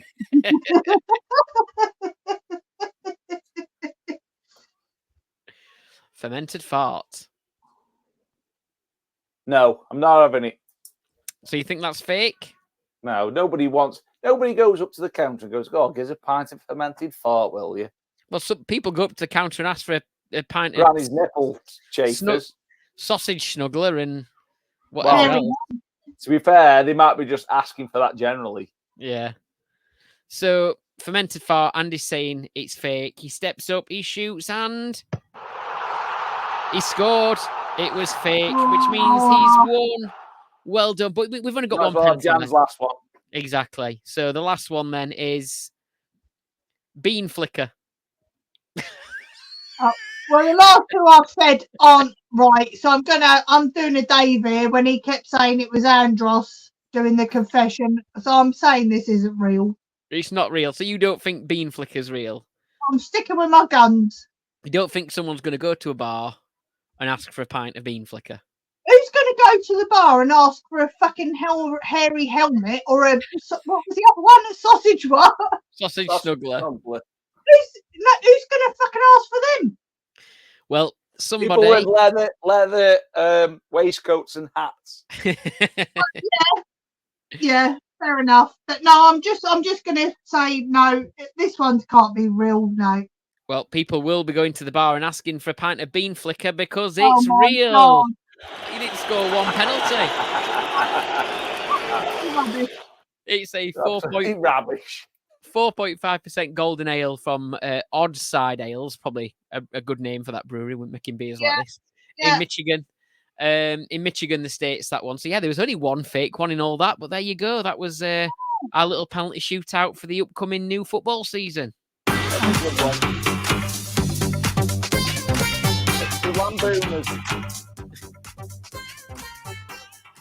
Back to the proper stuff now, though. And it's time for... Here we go. No way. What's in Jan's box? What's in Jan's box's box? What's in Jan's box? What's in Jan's box's box? What's in Jan's box? What's in Jan Box's box? What's in Jan's box? What's in Jan Box's box? Hi guys, Jan here from the Boxing Hounds, and I've brought along my famous box. Can you guess what's inside it this week? 20 questions, and I can only answer yes or no. Miming again to that, way, Jan at the Box Hounds, yeah. So right, No, it fucking ain't. I don't know what's in Jan's box, so I'm playing along as well. So 20 questions. I think this is going to be easy, but we'll see. Okay. I'm guessing I'll do the honours, seeing as I don't get to say it very often. Go But is for it made of that material we all like to call wood? No. It isn't 300 cans of Hobgoblin, is it? Got to get rid of him. Is that a question? No, it's not.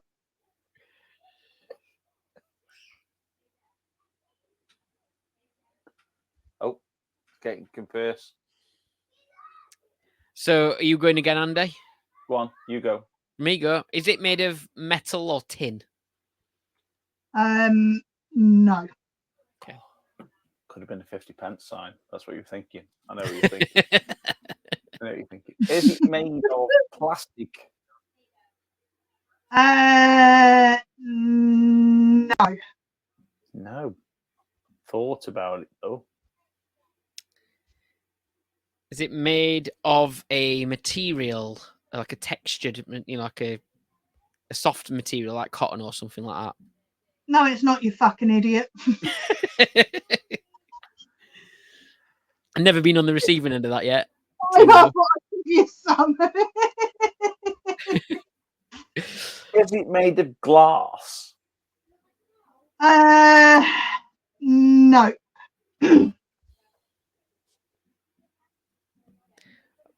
Is it edible? No. Oh. It's not a sausage snuggler then, or Jan's quiche. No. Or a bean Sausage surprise. No. Surprises, there's no sausage in it. So it's no plastic, no glass, no wood, no metal. Not edible. Not texture. Not edible. Not material. Is it liquid? No. Yeah, I was going to ask that. Oh dear. It kind of Jan said this would be easy. Jan said this is going to be dead easy, and we've gone through everything, and I can't even think what it's made of. It would be easy. Is it used for entertainment? Can be.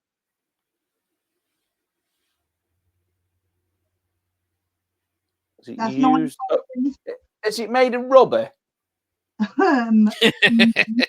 No, it's not, you fucking idiot.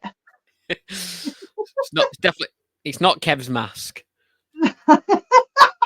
I wish you'd have taken that out at spare bedroom, by the way, before you let me sleep in there. That's why I slept so well. I couldn't hear anything. Put that on. Couldn't speak either. You're right there, Jimbo.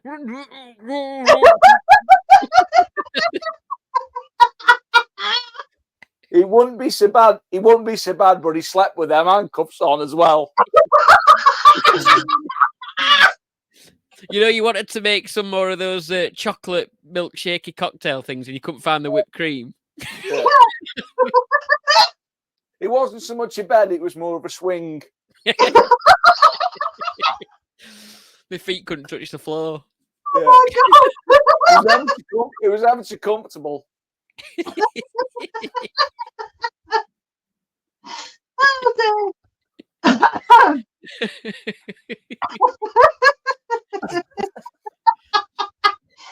Oh God. So I think it's me. You did.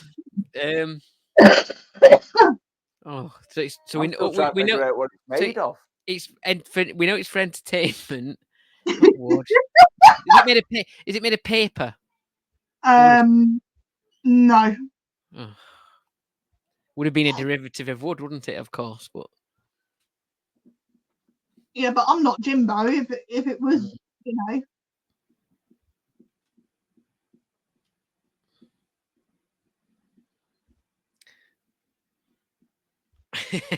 Metal, plastic, rubber, material, glass, wood, plastic. No. What the frig is it made of? I'm gonna drop that, I think, and not think about what it's made of now. I can't let it go. You can look after that bit. I'll ask different things. You focus on what it's made of. There's tactics. Yeah. Is it plant? No, it's not, you daft cunt. You got a point though. It could be made. This isn't a question, but it could be made out. It could be something more natural, couldn't it? You know. Is it electrical of any? Is it electrical? No. Is it pottery? No. 14 questions. Is it made out of wax? No. Oh. Fuck's sake. I thought this was going to be easy. It is if you know what it's made of. Yeah. It's not that Judge Pat wax work then, and we know that. No, it's not that. No. His merchandise is going out of control, isn't it? Is it Kev? Crazy. Is it what? Sorry? Is it Kev? No. Because he could be used for entertainment, but he's not made of any of those materials we've talked about. So, does it make a noise? Yes. Oh. Does it have some sort of light on it? No. What are we on? We're pretty much on the edge. We're on the edge of this is defeat. Right. Can I explain what I think it could be without guessing to you, Andy? This is the conversation between me and Andy. Yeah. Talk to each other. Yeah. It could be something living. You were right with the Kev thing, but it could be a pub shed pet. Could be. They make noises. Parrot. They make noises. Yes, that's what we're thinking. They make noises. So they're not electrical. Be in a cage. Yeah. We could have something else. Could be the bar manager. Yeah. Don't want to keep him in a box though, because he's okay. Gets sad. Could be the stupid parrot though. Do you need a clue? Go on, one clue. You were along the right lines when you said Kev.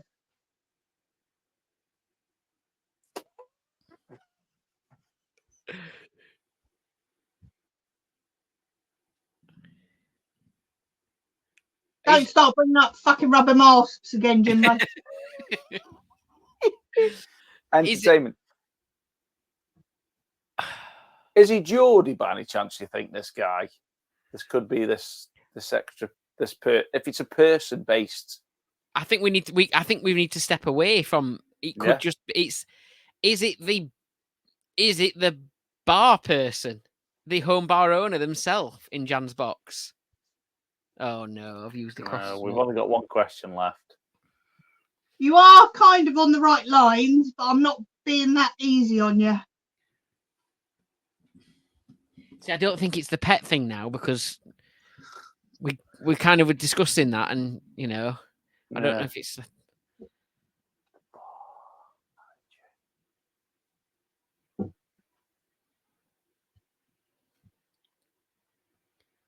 I don't know.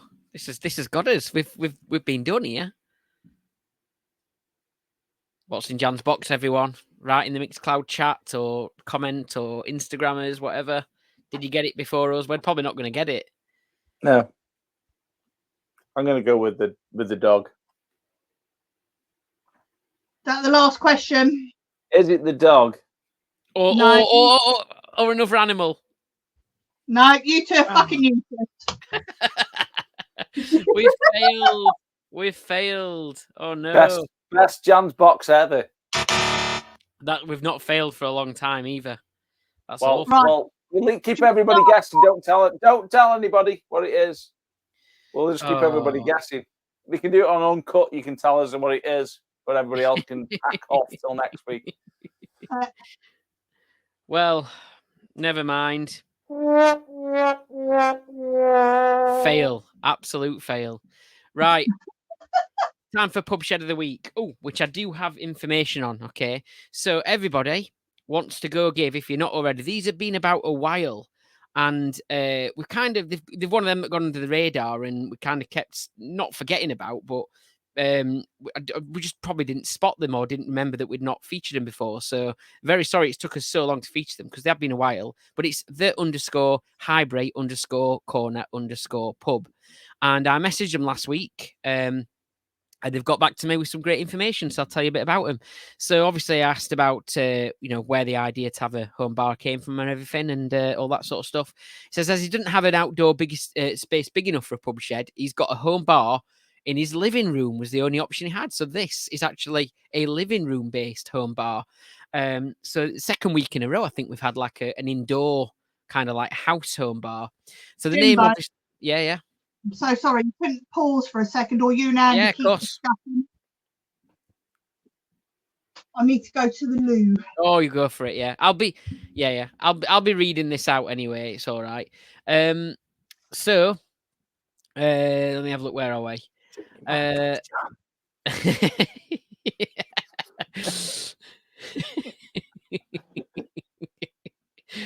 So the name is taken from the area Highbury Corner, where he's been known to frequent over years for a pint or six on a match day, and his pub bar is squeezed into the corner of his living room, as it seemed an appropriate name. So Highbury Corner. So I'm guessing that might be like a bar, guessing linked obviously back to Arsenal. Yep. That right? Do you know about the Highbury Corner? He's a big Arsenal fan. Well, yeah.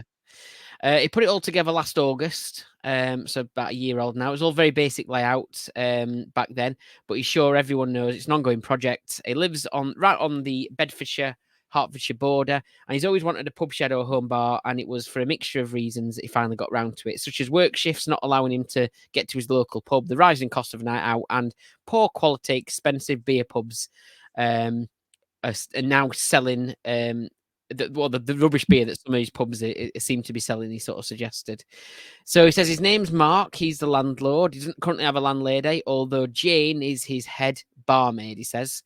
His favourite things here are his great-uncle's medals from the First World War, which take pride of place, along with several pictures of his footballing heroes. He's tried to keep it as old-fashioned and traditional as possible, with horse, brass and pennants from the 1980s. He's not got a permanent pub shed pet, but his two daughters' dogs, or his two daughters' dog, Dolly, pops in every once in a while. So they have got a kind of a dog that likes to pop in every now and again.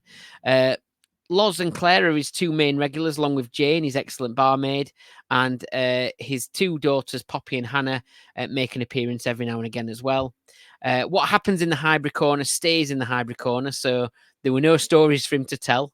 They're all secret stories, but maybe if you get friendly with him, we'll get into a meet-up one day, get him drunk, and then we'll find out, won't we? Yeah. We're good at doing that, aren't we? So... but it's fair to say his regulars are treated to a proper old-fashioned pub atmosphere, along with cracking selection of beers. This year, they're planning an Oktoberfest event, which is sure will be great, with a laugh with mixture beers from the 6 Munich breweries. All up for that. Long term, he'd expect to move house, and unfortunately, the Highbury Corner would close. But fear not, the pub shed will no doubt appear at the bottom of his new garden. But only time will tell until then, and they'll continue to use their great little corner pub at every opportunity. And that's what it is. It's like very unique in the sense that, he's got it into his living room there. And the 3 pictures he put on recently from the Euros with his decorated with his England flags kind of show you 2 of those pictures the same. Actually, didn't mean to do that. But if you look at the pictures online, you will see that he's kind of made a really good use of the area. And actually, part of the sort of table area they've got, the little sort of dining space or the pub table in there is like under the sort of stairs, which I think looks really cool, like under the alcove sort of thing, isn't it? Yeah, brilliant. Yeah. Looks really cool in there. Obviously, won't have any problems with heating it and keeping it nice and cozy in there because it's indoors. We've got a proper central heating system in there, which not many pub sheds and so on and garage bars all tend to have that sort of thing, do they? No. A couple of things I spotted that I do like. David be jealous of this. They've got a Guinness toucan coat hanger, which is great. Let it come there. And I do like, a lot of people have got this. I think have you had one of these before as well, Andy? But I like those little tabletop chalkboards you can put your menu on. I really like them. Yeah, they're cool. But yeah, that were a couple of things that I spotted. But yeah, what do you reckon, both of you, to the Highbury corner? Nice. It's good use of space, isn't it? Like, yeah, I think it looks really good. It's sort of similar to my bar, as in its old looking furniture. Love all the pictures at the back there. Bar stools look cool.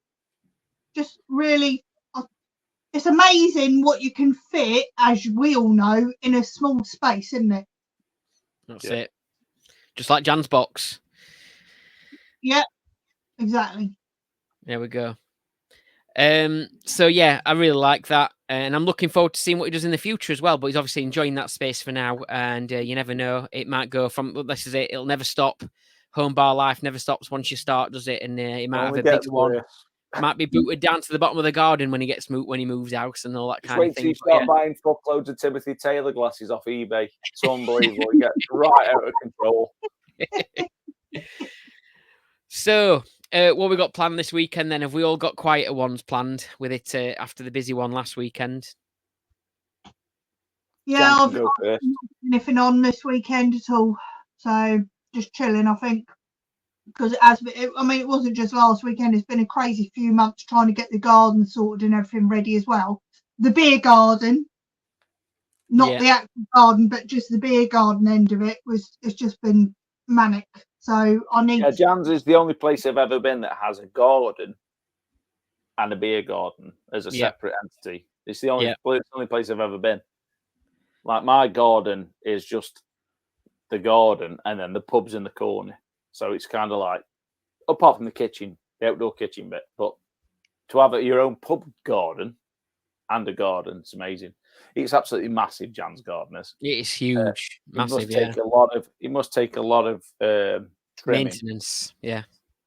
Yes, it is hard work, but it's worth it. I love just being out in the garden. That's why we haven't got a massive pub shed, because we actually only sit in here in the winter. Obviously, in the summer, we're in the garden, we're in the pool. Yes, we have the doors open, come and get beers. The pool is bigger than the shed, which is saying to it. We actually put the shed in the pool. We have figured this out, because when we put the pool up, you've got to be able to get the shed in that, and you actually can. But that's why we haven't. And also, when you've got a smaller pub shed, it's easier to heat, isn't it? Yeah. But we don't really spend a lot of time there in the summer. But what we were both discussing yesterday was, yes, the garden's big, but every man and his dog was in the beer garden on Saturday night. Nobody moved from the pub shed.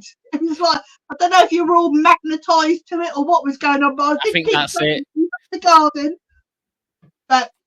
Pub shed is where the beer is, and we levitated towards the bar, didn't we? So yeah. I mean, it was like the perfect triangle. It was like the perfect triangle. Jan has got, up north we call it the outhouse. If you're up north, you know exactly what I mean. The outhouse. Jan's got the poshest outhouse I've ever been in my life. But yeah, but she said the toilet. Everywhere smelt like cotton fresh linen, immaculate. So you were going from the pub with your beer to the outhouse, back out in the pool, few laps with the Mexican big hats, back out, couple more jars, forget the car. Jan's mum will give you a lift home. Lovely. Yeah. It's brilliant. Well, enjoy a good rest this weekend, Jan. Yeah, put your feet up in the pool and get through that hobgoblin. It'll drink itself. Well, you'll have something to tune into Friday night, though. Yes. So, Jan's Bangers are on at 5 p.m. Jan's Bangers to start you off at 5 o'clock, of course. Yeah. And then guitar solos, air guitar. Yep. And then Norman. no, Norman's not this off. week. He's off this week. Norman's off He says. this week. Yeah. There's something else going on. Dick and Ed are back. Yes. So you are. Yes. You fucking you, or you bet you can. This Friday. Yeah, on Friday night, me and Dave are back. You can still buy them. The delivery is quick, so for you guys, if you put it out there that we're back, but Beak do a mystery box of 6 beers. You don't know what you're gonna get. We're giving it a go. So I don't know what Dave's got. He doesn't know what I've got, but I bought them, so I do know that I sent Dave a T-shirt and a glass as well because he hasn't got those things. So a bit elated birthday present. He didn't know they were getting them. But we've got 6 beers. I'll tell you now, mine are bangers. So I've got them chilling in the fridge waiting. I know Kev at the Glory Hole has joined in, so he's got a box of mystery beers. I've told him, don't tell me what you fucking got because I don't care. As long as you can enjoy them and drink them along with us, that's all it's all about. So I think it's 27 quid. And then a couple of quid for delivery. But if you sign up on the newsletter, you get 10% off. So kind of delivery pays for itself a little bit. Yeah. So, yeah, even if after the show you want to join in, go and give it a whirl. I like these mystery boxes from breweries. I think it's a good idea because sometimes you can get spoilt for choice for some places and you kind of think, well, they're all good. And then you get carried away and buy too many. So if you can just buy like 4, 6, fine in it. So give them a try. So yeah, that's Friday evening, and then 8 o'clock. Jan, 8 and then 8 o'clock. Right? Yep. 8 o'clock on cock. We'll be back. But Saturday, the eternal optimism returns. The football season starts. So with some unbeknown power to the gods of football, this nonsense rule of not showing TV games at 3 o'clock on a Saturday. Sorry, you can fall asleep a few minutes if you want, Jan. What we're talking about. If you don't want to put games on at 3 o'clock because you're afraid the fans won't go to the games, and this is the rule that's set in place, what we'll do is we'll move all the fucking fixtures on every other Saturday till 12:30, and on Boxing Day till fucking stupid o'clock at night, and other nights till Fridays and Saturdays, just because we can't show them at 3 o'clock on a Saturday. When they're going to learn that people who go to football will go to football, and who's the ones that want to watch it on TV will watch it on TV. It's a massive, I hate it, a bugbear. But at 12:30 on Saturday, we're playing Coventry at home in the first game of the season. So we're back. The eternal optimism starts, and inevitably, if we finish in 17th, I'm well happy. So let's see how we go from there. Well, you're right about the crazy football fixture kickoff times. I think we're playing at 4 o'clock on a Sunday this time. So that's because it's Wayne Rooney's Plymouth. So that's why they've picked him for Sky and all that. Have you on this first game? Yeah. So there we go. But I will be joining in with Dick and Ed's live. I don't know if I'm going to order the beers because I've spotted that my bottle shop has got the Beak beers in, and I had them a couple of weeks ago. Get yourself 6. You just go get yourself 6 random ones. I'm going to go get myself them, because get yourself some random ones. If you've got any of those Downside Up series, the 2 that I had from that are absolutely incredible, really good. Who so knows? I hope you have. Yeah. Who knows? I'm definitely not buying any big beers because I think I've got enough beers. No, you can come along and drink 6 hobgoblins, no problem, John. Wonderful. So, but yeah, other than that, for me, same. It's just a football, back to football this weekend and all that kind of thing. Oh, I am going to the Sheffield Distillery. I needed a detox, but I've been invited down to the Sheffield Distillery at the commercial pub. They've got an open day, gin tasting, vodka tasting, whatever else they've made. So I'm taking the missus down there. Little one's coming with me because we haven't got no childcare, and we're having a gin tasting. She'll be all right with a few vodkas. She'll be fine, yeah. No bother. And then my dad's getting he's firing up his pizza oven for the first time that we bought him for his birthday. That's at 4 o'clock after that, so we're turning up to his. Maybe some. Hey, they'll taste great after a few gins and pizza and vodkas, mate. So don't worry about it. I mean, the main thing is that the distillery is at the pub, so I can kind of have a pint alongside whatever else I'm drinking as well. So yeah, why not? There we go. Enjoy. Well, Hope everyone else has great weekends too. Hope you both do. Looking forward to that Dick and Ed live. And Jan, have a nice rest this weekend. You deserve it after an amazing party. We really enjoyed it. I'm sure speak for everybody, but it was absolutely brilliant. One to remember. And yeah, looking forward to the next meetup. Which hopefully we'll be able to announce properly very soon. Yeah. Well, there we go. Thank you both. Shit beer fact of the week. I haven't got one. I Dave's forgot. on holiday. Dave's on holiday. Dave's not here. Anyone got one? No. No. The only one is we haven't got one. Yeah. See you next week. What? Yeah, that's it. Yeah. See you next week. Bye-bye. Good night. Oh, good morning.